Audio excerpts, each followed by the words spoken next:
Persia, one of the largest empires in history, which at one point controlled all of the Middle East. They were masters of administration, and some even believed they invented democracy. So, how did this powerful empire begin? The area we are referring to today as Iran has been inhabited since the 7th millennium BC, but the first major civilization to emerge here would be the Elamite civilization. The Elamites were a mysterious people who settled in southwestern Iran around the same time that the Akkadians were conquering Mesopotamia.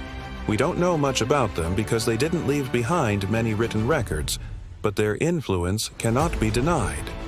At its peak, the kingdom of Elam stretched from the Persian Gulf in the south to Lake Van in the north, controlling important trade routes and being a major power in the region.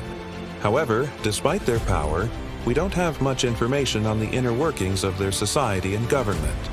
All we can say is that they left behind beautiful works of art, such as the famous bull-roaring bronze, which is still a mystery to archaeologists.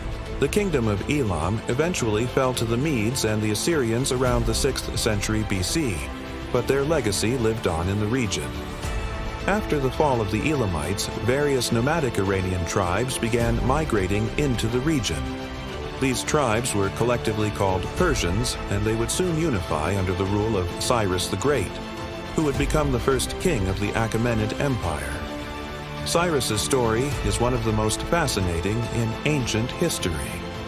According to legend, he was raised as a Mede and was considered a Mede by many, even though he was of Persian descent. He inherited a small kingdom from his father, Cambyses I, and soon after took control of the Medes and other tribes, eventually creating the world's first Persian Empire. His empire stretched from Central Asia to the Arabian Peninsula, from the Caucasus Mountains to Mesopotamia. It truly was a huge empire, and Cyrus was just getting started. He conquered Lydia and Anatolia, then marched into Babylon, where he famously freed the Jews from the persecution of the Babylonians and allowed them to return to Jerusalem. His next target was Ecbatana, the Median capital, which surrendered to him without a fight, making him the master of all of Iran. And he wasn't done yet. He continued his reign of terror for years, conquering large parts of Central Asia and Anatolia. When he died, his empire stretched from the Indus Valley to the Balkans, making it one of the largest empires in history. This was only the beginning of the Persian Empire. Over the next 2 centuries, it grew even larger, stretching from the Arabian Peninsula to the borders of Greece. But what made the Persian Empire so successful? There are many factors that contributed to the success of the Persian Empire. One of the main ones was its efficient administration. The Persians were skilled administrators, and they created a centralized government that was able to collect taxes and conscript soldiers effectively. They also established a system of satrapies or provinces, which helped to keep the empire stable. Another factor that contributed to the success of the Persian Empire was its tolerance of different cultures and religions. Unlike the Greeks and Romans, the Persians did not try to impose their culture on the people they ruled over. Instead, they allowed the people in their empire to keep their own customs and beliefs.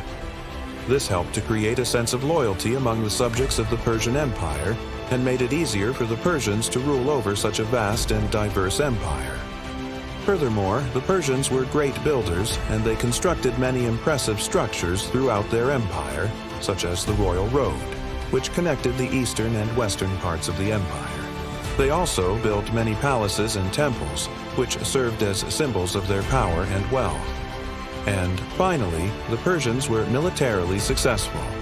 They had a well-organized army, and they were able to defeat many powerful enemies, such as the Greeks.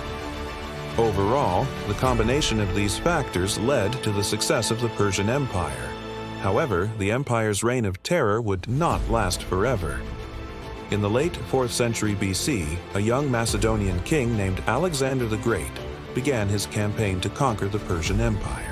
Alexander's army was a force to be reckoned with, and they were able to defeat the Persians at several major battles, including the Battle of Granicus River, the Battle of Issus, and the Battle of Gaugamela. As Alexander's army pushed deeper into Persia, he began to sack and pillage Persian cities. He destroyed the great city of Persepolis, which was the ceremonial capital of the Persian Empire. He also looted the Temple of Artemis, one of the ancient world's 7 wonders. Despite Alexander's successes against the Persians, he was unable to conquer the entire empire.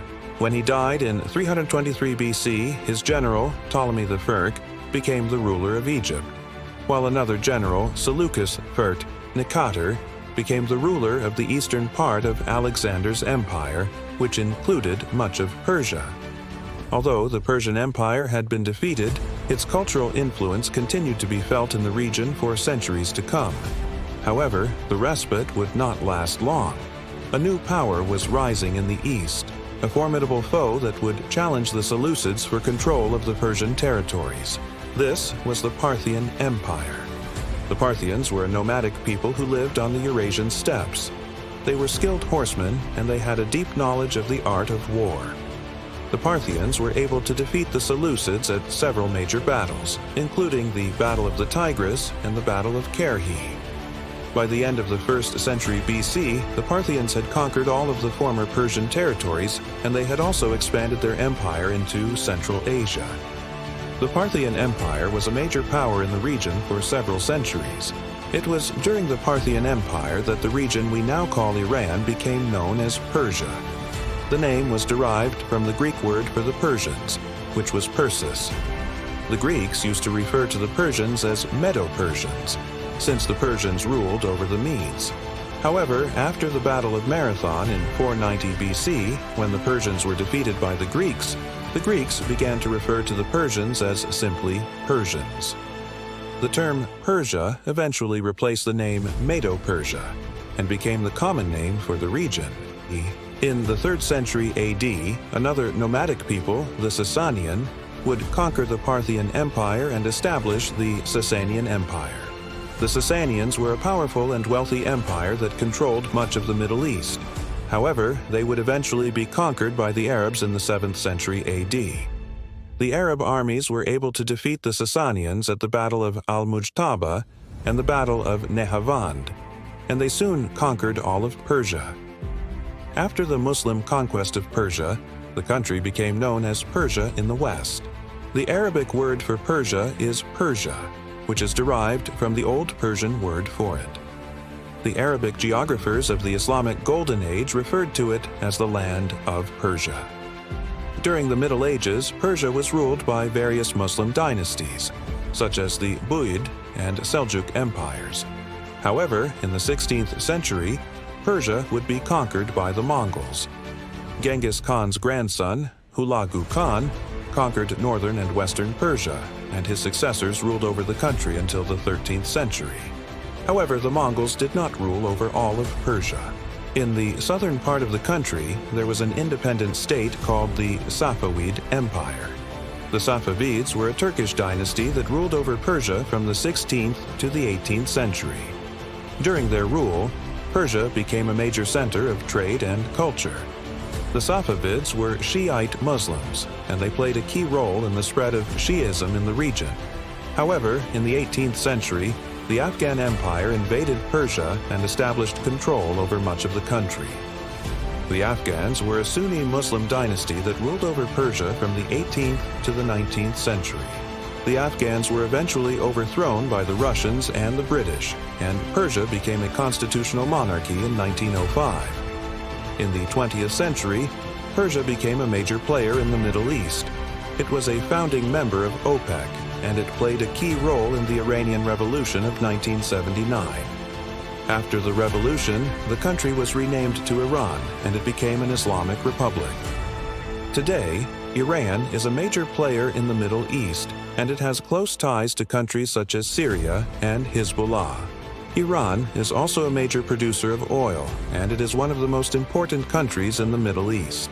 Although the Persian Empire no longer exists, its legacy lives on in the world today. The Persians were responsible for many important inventions and discoveries, such as the Old Persian language, which was one of the first languages to use a phonetic alphabet. They were also responsible for the construction of many important structures, such as the Royal Road, which was one of the first paved roads in the world. The Persians were also great scientists and philosophers. They made important contributions to astronomy, mathematics, and medicine. And they were also home to some of the greatest philosophers in history, such as Zoroaster, who is considered to be the founder of Zoroastrianism, one of the world's oldest monotheistic religions. Overall, the Persian Empire was one of the most important civilizations in history. It was a pioneer in many fields, and its contributions to the world are immeasurable. From its early beginnings as a small kingdom to its eventual conquest of the Middle East, the Persian Empire was a force to be reckoned with. Although the empire eventually fell, its legacy lives on in the world today. The Persian Empire was a true pioneer, and its contributions to science, philosophy, and culture are immeasurable. What are your thoughts on the Persian Empire? Let us know in the comments below.